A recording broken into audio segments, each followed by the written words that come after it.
L'Évangile est tiré de Jean au chapitre 20. C'était après la mort de Jésus. Le soir venu, en ce premier jour de la semaine, alors que les portes du lieu où se trouvaient les disciples étaient verrouillées par crainte des autorités juives, Jésus vint, et il était là au milieu d'eux. Il leur dit : « La paix soit avec vous. » Après cette parole, il leur montra ses mains et son côté. Les disciples furent remplis de joie en voyant le Seigneur. Jésus leur dit de nouveau : « La paix soit avec vous. De même que le Père m'a envoyé, moi aussi je vous envoie. » Ayant ainsi parlé, il souffla sur eux et leur dit : « Recevez l'Esprit Saint. À qui vous remettrez ses péchés, ils seront remis. À qui vous maintiendrez ses péchés, ils seront maintenus. » Jean nous relate une première Pentecôte. Et durant cette première Pentecôte, Jésus donne à ses disciples, nous donne à nous 2 cadeaux et une mission. D'abord, le premier cadeau. Quand Jésus se manifeste à ses disciples au soir de sa résurrection, la première chose qu'il dit, c'est « la paix soit avec vous ». Ce n'est pas une simple formule de politesse, un bonjour, non.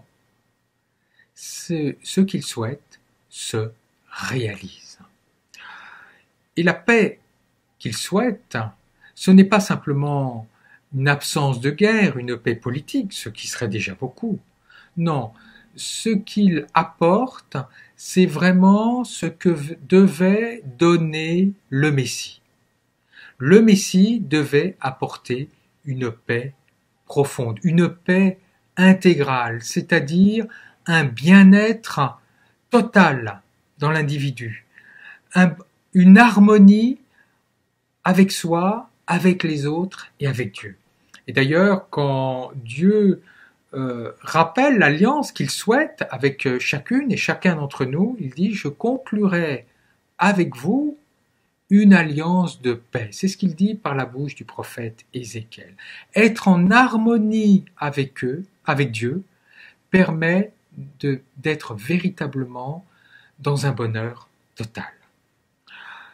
Alors la paix que Jésus donne, elle n'est pas extérieure à lui. Par exemple, quand un médecin nous donne un médicament, le médicament est extérieur au médecin. Mais ce n'est pas le cas de la paix que nous donne Jésus. Quand par exemple, autre exemple, nous recevons la lumière du soleil, le soleil est lumière en soi. C'est exactement la même chose pour Jésus. Jésus est la paix en soi et il nous donne cette paix par sa simple présence. Je pense qu'il vous est arrivé, il nous est tous arrivé, à chacune et à chacun d'entre nous, de connaître des personnes foncièrement bonnes, foncièrement pacifiques, et quand nous sommes au contact de ces personnes, eh bien nous nous sentons bien. Leur simple présence nous remplit de bien-être et de paix. Eh bien c'est exactement la même chose pour Jésus. Quand Jésus se manifeste à ses disciples, sa simple présence remplit ses disciples de joie. Et les disciples sont effectivement dans la joie, nous rappelle Jean. Finalement, tout l'enjeu, en tout cas un des enjeux de la vie spirituelle, c'est de réaliser la présence de Dieu. Si nous réalisons la présence de Dieu en nous et au milieu de nous, alors nous ressentirons véritablement cette paix. Donc le premier cadeau de Jésus, c'est la paix.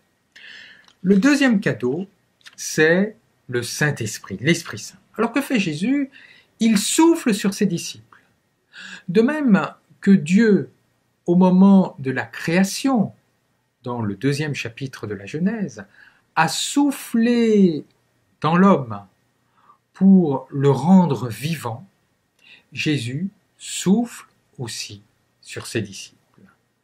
Et nous nous souvenons, là dans le 1er chapitre de la Genèse, dans ce très beau poème, la création a été faite en 7 jours. Et les Juifs attendaient que la création soit totalement achevé le 8e jour, le jour où viendrait le Messie. Or là, nous sommes le premier jour de la semaine. Le premier jour de la semaine, donc il y a eu une semaine précédente où en quelque sorte la création a été achevée. Et là, Jésus, le premier jour de cette nouvelle semaine, achève la création en soufflant sur ses disciples.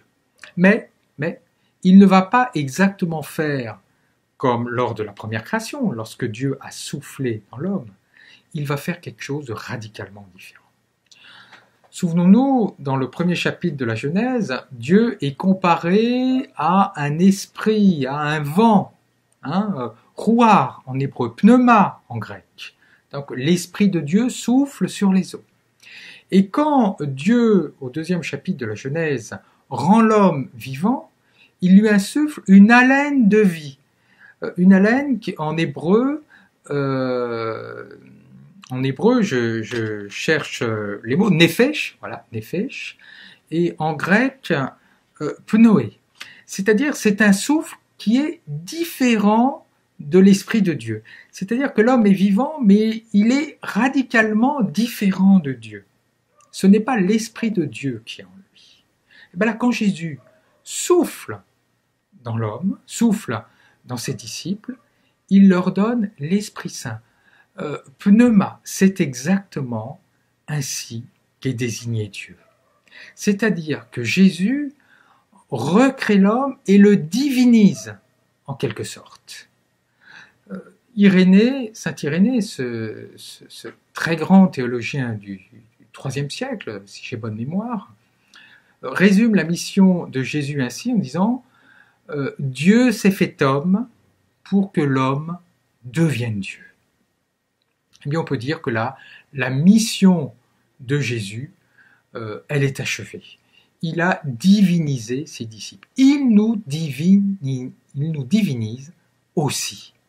Donc, ne pensons pas, surtout, que nous ne sommes rien, que nous sommes simplement de vils pécheurs, des vermisseaux.